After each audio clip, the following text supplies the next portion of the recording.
Crypto markets are bouncing, and every investor is asking the same question. Can we trust this rally? We cover all this right now in the Collective Shift weekly recap, actionable insights, and a breakdown into the crypto market, all in under 30 minutes. Simon, we're seeing a bit of green. That's why I'm wearing the t-shirt. I might claim that anyway. But no, it's really off to a strong start as we sort of wrap up April here. It definitely is. I think there's just the feel of that sentiment shift going on, I reckon, where both Twitter is starting to react a little bit differently, and prices are obviously helping make that feel a lot more comfortable. So the shift does feel in the air. Like, is it going to sustain? Is it going to keep going? I don't know. And I guess we can unpack that a little bit more in this episode. Yeah, for sure. And just a quick update. We got Bitcoin up 4%. So yeah, creeping back towards 90,000 US dollars. So yeah, it's up about 10, 11,000 off the temporary lows we saw. Solana notably up 7% there, and ETH still down 3% on the week. And I think I saw the last week, or maybe the week prior, was an all-time low for sort of the Ethereum ETF flows, noting they've only been out since around the middle of last year. But that's just another sign, just the appetite for ETH continues to really not be there. So we might get into it a bit about a potential turnaround for that later in the episode. But before then, just some more signs again that Bitcoin is starting to really form a bottoming pattern, and we're continuing to see store of value, more traditional assets such as gold, really continue on their trend, pushing towards and making new all-time highs. So that happened again just in the past day or two, with gold, the price of gold hitting its all-time high for the 55th time on the daily chart. That is 55th time in the last 12 months. So gold has been going really well. It's left a lot of long-term Bitcoin holders sort of being a bit frustrated in a sense, with Bitcoin still being a very big risk asset in the short term. I think a lot of people, especially in the Bitcoin community, think long term it will be up there with the likes of gold. But finally, we're seeing Bitcoin starting to catch up and really certainly outperform US tech stocks, which it traditionally has been very highly correlated with. That's been something that's been quite notable in the past week or so. Anything else there, Simon, to note in the markets? I think obviously gold is really outperforming, and the comparison with Bitcoin is very easy for gold bugs. So look at us, we're outperforming you. But it's a fairly narrow on view. Like, if you just zoom out a few years, Bitcoin's done a little bit better. So great for people who've bought gold recently. And I think when gold outperforms like that, it does tend to show that there's some fear in the market, doesn't it? That's usually a sign of gold going up. But comparing it to Bitcoin is doing better. Yeah, it's done better recently. Exactly. Time frame is very, very important there. And I think if you told me gold and Bitcoin are going up, I would be, I would say it's pretty likely that US dollar is falling or weakening. For those unaware, it tends to be correlated with just risk, appetite for risk. It's one indicator of that. There are many others, of course, but if the US dollar is falling, tends to be more favorable for risk on assets. And obviously, in times like these where people are maybe getting a bit more bearish on the US dollar for various reasons, that's also where things like gold, the bull case for that comes in. But notably over the past few days, we saw a 3-year low for the US dollar. So that's the US dollar index, or DXY. That is now below 100. So it's been over 100 for almost all of the last 3 years, and it's around 97, 98 at the time of recording. So that's a very notable move there, and we're just seeing a lot of currencies obviously on the other end of that really strengthening, and also on the stock market side of things, you're seeing European stocks, even certain Asian stocks really outperforming those that are listed in the US, which has been a notable shift ever since Liberation Day, so April 2nd. So that's all very important. Again, you might be asking, how's this relevant to crypto? I think it really isn't directly correlated or related, but I think it helps you understand the risk environment, and certainly crypto typically or historically has thrived more so in conditions where the dollar is on the weaker side of things. Yeah, and put that in AUD perspectives, I guess, is that, as the US dollar was strengthening and our crypto portfolios were going down, the US dollar going up made us portfolios not seem so bad. Absolutely. But with the US dollar now falling, the Australian dollar strengthening against it, if you combine that kind of scenario and your crypto portfolio go down, well, it's a double whammy. So I guess just from our local Australian view, that the lowering of the US dollar is good on a global macro sense, but not great on converting my crypto back to AUD. Yeah, well put. I think the last bit here on the markets, I won't spend too much time on this, but it has been notable to see, Trump has come out on the aggressive against, Jerome Powell when he first got into office around February. I noticed that he then sort of wheeled back and was more so supportive of the Fed throughout the likes of March and whatnot. And that was a notable change people, sort of highlighted because his first term, he was very hostile against the Federal Reserve or the central bank there. So he had sort of pegged it back, but looks like that, limitation. He's fallen back into old habits.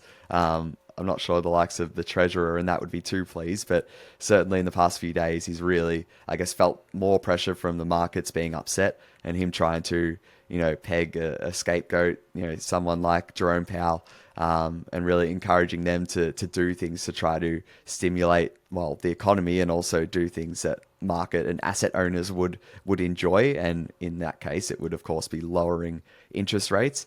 I certainly don't blame, Jerome Powell for not really saying anything too outlandish or too out there in recent weeks. Like at the end of the day, it's hard for them to really forecast what is going to happen with things like tariffs and the effect of those. So, doing something like cutting rates preemptively, I don't know, it's all subjective, but in my opinion, that would seem like a bit too hurried and would almost signal maybe a bit of panic in the US. I think it's much more sensible to wait for data to come out for the Fed to make more of a data-driven decision, but that is a very boring approach. And for someone like Trump, who is really trying to fend off a lot of heat that he is getting from asset owners, someone like Powell, unfortunately, sort of has to take the blame there. So it's a storyline to watch, over the next few weeks. I don't think anything will end up happening, but it's notable there. Yeah, I think these two guys are both very well aware that their words can move global markets. In so many ways, these two probably can have the biggest impact on global markets. One of them is aggressive and outlandish and puts crazy statements out there, and the other one is far more reserved and conservative and sits back and says nothing more often than something. Yes. And so that's basically what's going on here, is that, Trump's, being his loud self because that's how he goes about it, and Powell's a little bit more conservative, trying to do his job at the same time. So yeah. Where's it go from here? I don't know. Does Trump actually fire Powell like he's, tried to hint at and push at? I don't know. But I think these two guys have a big job and they both know what they're doing as far as global macro financial kind of conditions are. Yeah, that's it. And for those unaware anyway, Powell's term, it does end pretty soon. I think it's May next year. So he's sort of on the clock in terms of his time as the chair of the central bank. We had as this move in markets has continued and, some bottoming, people calling for the local bottom to be in, maximum fear hitting the markets. Certainly a lot of people I've been speaking to have been, buying back in, if they did sell, or they've been using some dry powder to, buy some different cryptocurrencies in these market conditions. One of those people on your screen right now. So, Simon, maybe, I know you did put a bit more, a bit in, I think, last week, possibly even this week. I might just let you talk through, what was sort of the impetus for that decision. Yeah, so I kind of am starting to feel that the time to start buying back in is now. And I guess there's a few reasons around that. And one, obviously the big thing that's been driving the markets of late is the tariffs. And I kind of feel that the tariffs are starting to become known knowns. And I think Trump has played his card in this now. And I think we know what the worst case scenario kind of is. And yet he's clearly demonstrated that that was more of a balk. And he's kind of coming back and bringing that thing. That's why we've got the 90-day pause on most of them. And so I think we know a worst case scenario and we're pretty sure it's not going to be there. And people are starting to come and talk about how they're going to come to some kind of agreement. So I think that's kind of a known and people have pushed that fear aside. And then, yes, there's still this whole trade war between China and the US, but, both of these parties don't really gain much from making this drag out for months or years either. So I kind of feel that they're closer to having some element of agreement. And then the final part is that Trump's job is not just to do tariffs. He's got other things. So he's got to start moving on into other things on his agenda as far as being the president of the US is concerned. So I kind of feel that we've probably started to see the final big plays in this. There's still more to go out, but I think that fear of how that was going to play on the market is mostly behind us now. So that's a big part of me where I think, okay, I think we've hit peak fear and we're starting to move on from that. So that's what's kind of made me think sentimentally wise, it's probably an okay time to start putting risk back on. Maybe I'll share my screen now as well, Matt. And I'll show what I'm kind of seeing as from, because I don't just go off that. I like to use multiple kind of viewpoints. And I guess another viewpoint is, I have been looking at some of the charts, and this is the Bitcoin chart here, the daily chart. And we had this continual downtrend, that wedge that I've drawn on there. And, it's broken out of that kind of downtrend. If you want to get more technical on it, I know a lot of people are waiting to see a higher high, which is around this 88,000. So it's kind of putting that in now, this higher high, which is a reversal trend. So if you don't know, you typically get continually downtrend, but now we're getting a higher high, which means a reversal trend. And they say in crypto or in trading in general, the trend is your friend. And so it's probably true. The trend usually continues until it changes. And we're very well likely seeing a change right now with Bitcoin. And it's not just Bitcoin. If I go and have a look at Solana, I feel Solana had the same kind of inflection point. It had this downtrend, and it has broken out of the downtrend to a degree here now. And it's trying to put in a higher high. It hasn't really put it in like Bitcoin has. So again, if Solana puts it at 145, I'd probably say it's put in a higher high. And then we can say there's a clear reversal trend. And one of my other favorite ones, Sui, it's kind of following the same path. It's kind of, arguably I could change that drawing. It's not going to be breaking out, but Sui is just looking like it's in a similar position to potentially breaking out of its downtrend, potentially putting in a higher high, showing reversal. And what we're seeing to a degree, I guess, with Bitcoin is, Bitcoin has led the charge here. Bitcoin has kind of made this change of reversal. Yeah. So that to me means that, maybe it will start flowing down to the other altcoins in that regards there. And the reason, I'm not just going all in. I have dollar cost averaging. So if I'm wrong, then, I will get some of the benefit of it by buying lower in, the following months, or probably more likely weeks than rather than months of dollar cost averaging at the moment. So I'm okay with that. I could be wrong and it could come back down. So that's what I'm just feeling like the sentiment has changed. The charts are kind of showing it's a bit of a change. And I think even I can show here, I'll change my screen again, just this fear and greed index, which has also had a rather large change. It's turning around a lot. So there's the Bitcoin fear and greed index, which is now at 47, which is, from last month 30, that's really starting to turn around now. So I think that's just in general, the sentiment has changed a lot. And so it takes a long while to get back up into these really euphoric style areas, but, we're on the way back up there. And so that's what I'm saying. I'm just got that intuition that the market is changing. There's less uncertainty in the market, especially from Trump. And even the charts are starting to confirm to a degree that that's, we're looking like it's going to be a bit more up movement in prices. And so that's why I kind of felt comfortable about starting to buy again. What are your thoughts, Matt? Yeah, I really like that you're, as you said, spreading out the risk by just incrementally just buying maybe over the course of weeks in case things do take a turn for the worse, and this is a bit of a fake out maybe, but ultimately I think that's a great decision. And then also the second point I think you highlighted was more so I guess almost a bit of bit of game theory. I'm more just thinking through it in terms of Trump having a lot of other priorities in his term. That time ultimately is a big factor here. And yes, we're in the middle or just sort of in the first couple of weeks really of a 90-day pause, but it's just so hard. Everyone, as you said, all the big leaders are incentivized to sort of get on with things and come to the table. Yes, they can, beat their chests and try to play tough and hold off for a while, but I don't think that while is very long at the end of the day. And they have more priorities in terms of getting through tax incentives in the US, plus deregulation, the treasurer has said that will be a big focus of the second half of this year. So they're already trying to project ahead and share with the public that they are moving on, relatively soon. Of course, things can go worse, particularly in a case where China thinks they can maybe last a bit longer and play really hardball. But again, I think that's why here we are at the end of April. And I think it's a great time to be hedging your bets in a way. I think going 100%, leaving everything off is like a really risky decision in a sense, given the signs you just pointed out. But then also going all back in now, I think is similarly like a really risky decision. So buying here and starting to get back in, makes really good sense. And I might even, use after that conversation, the points you made, Simon. I'm tempted to, I think I'm going to be using, some of my dry powder this week. I think once I take a look into it and share it with members and whatnot. That was not financial advice, Matt. That was just my opinion. Okay.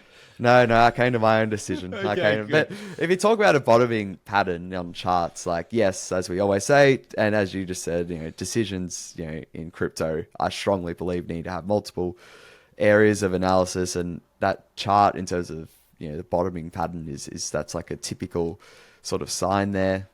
Plus when you talk about the initial shock of the tariffs, and just people going like, oh, how much worse can it get? Like it was going tit for tat and it was crazy for a few days there. I think the market is now sort of taken in that. So yes, a lot of reasons it could go lower, but not as many, I think, as what we were fearing a couple of weeks ago. It's all probabilistic, isn't it? Like when we were in February, it did seem more probable that we would have, downward pressure on the prices.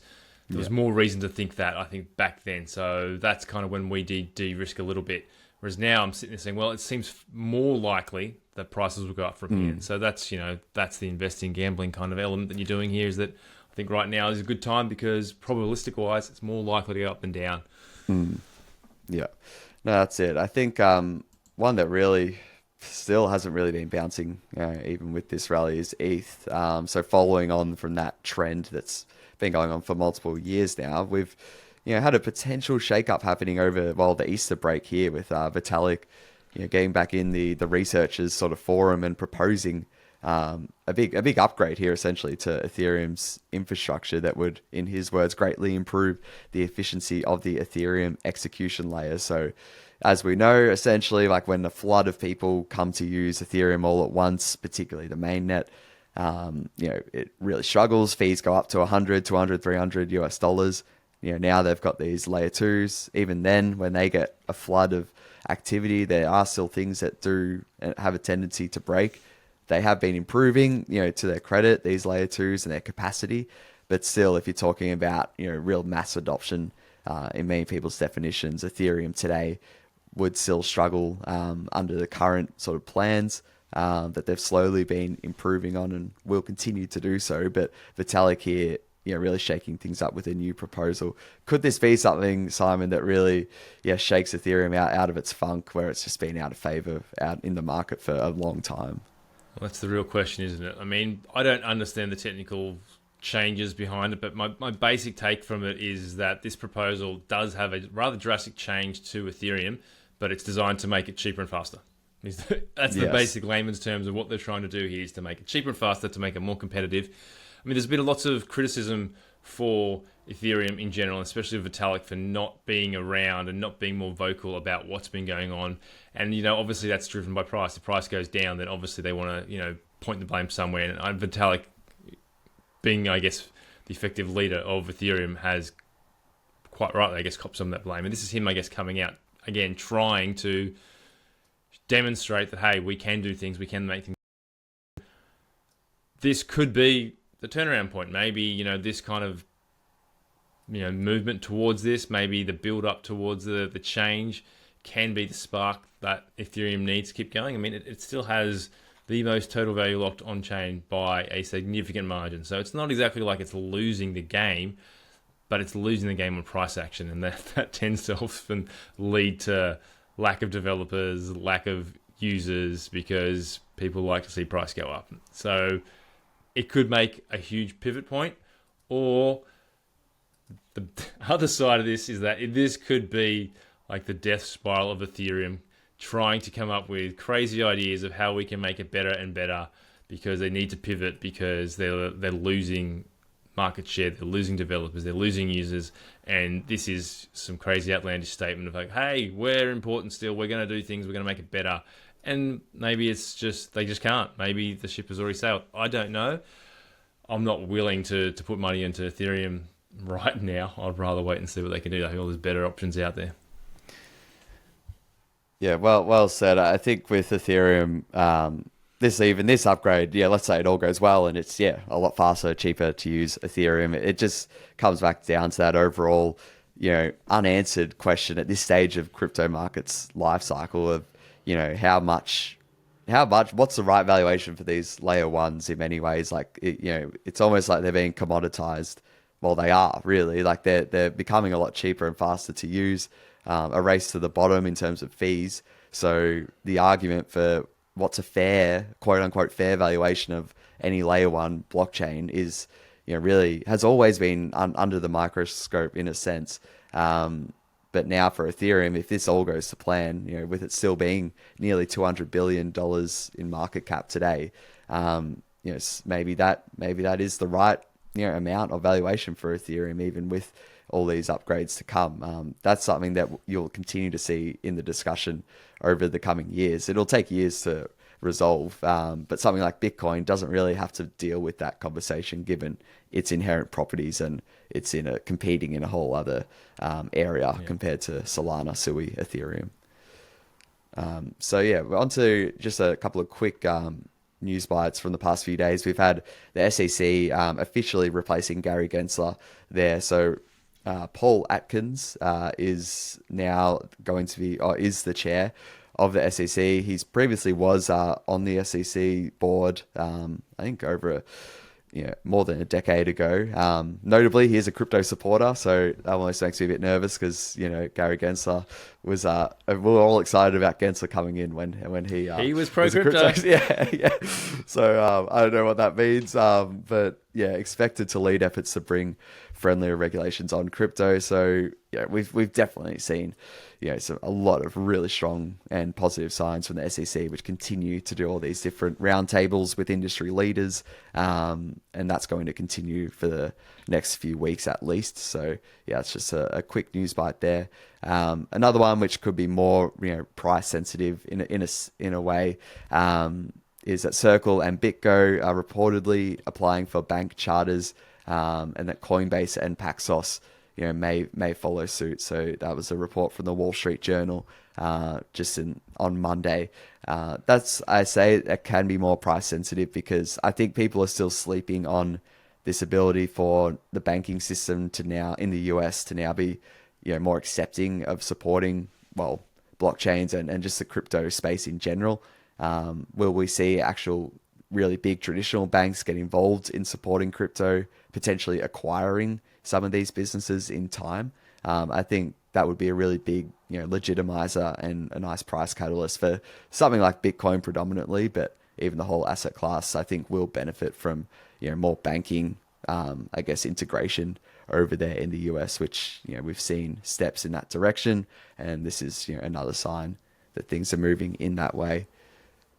Over onto altcoin news, really just one we wanted to highlight this week. And, Simon touched on Solana's recovery in price. We've seen its fundamentals, on-chain activity really, take a nice uptick in recent weeks.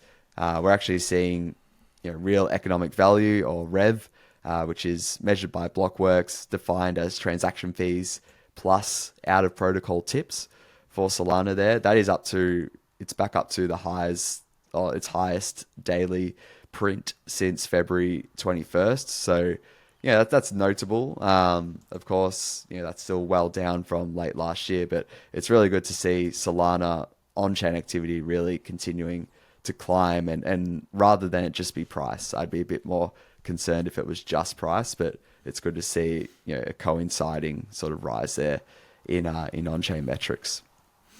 And I guess what you want to see from Solana is, can it do it from things other than just meme coin mania? And so meme coins is possibly picking up, which may contribute to some of this. but I think a long-standing, successful blockchain needs more than meme coins. Yeah, so that's a fair call. I think we got Deep In as the big dark horse there for Solana. Not interested in an investing standpoint, but I think we've seen some signs of life there on Deep In for Solana.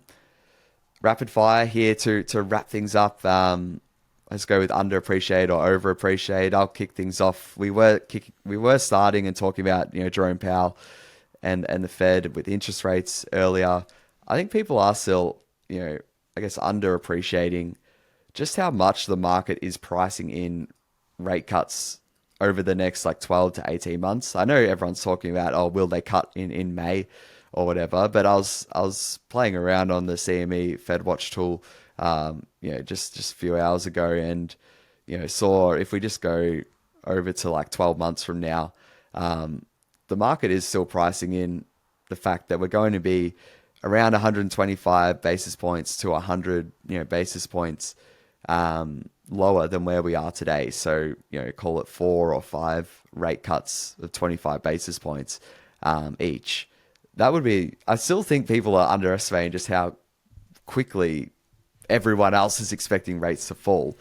So this is very important because yes, while these forecasts have been wrong many times in the past, I still think it's important because if it all goes and plays out as expected, which, as I said, is always a possibility. It doesn't have to be correct, but if that were to happen, crypto, in my opinion, would really benefit from that consistent rate cutting.